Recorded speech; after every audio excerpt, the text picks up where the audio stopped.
Begin this hour with a not-so-bravo topic. We're talking about jobs and a major hiring crisis.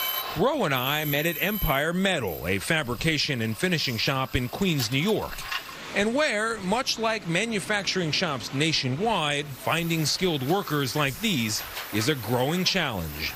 We have more jobs than we have people for, about 1.5 jobs for every one worker. Jay Timmons, who leads the National Association of Manufacturers, describes all this as a profound problem for the companies he represents. 99.9% of them will say that their #1 challenge right now is being able to fill those open jobs. So you are here as a representative of more than 14,000 manufacturers in these United States.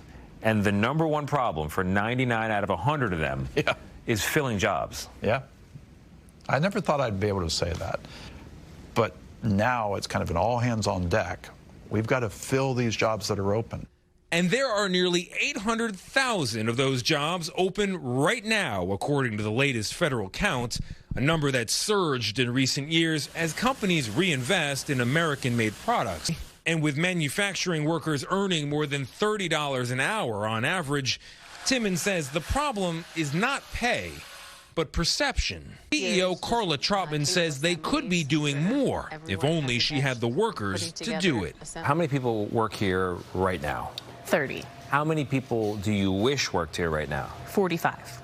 So you got 15 people that you have jobs for, Yes. but you can't find them. Cannot. How much money in lost business is there in not being able to hire the people that you want? Around $5 million in top line revenue. $5 million? Yeah. That would be here, and that presumably you'd be paying taxes on. Obviously, and that would go into people's pockets and would be going out into the broader economy. Yeah. Goes back to the stigmas and stereotypes and myths and misperceptions that are keeping guidance counselors from talking about opportunities like this to the kids in their care.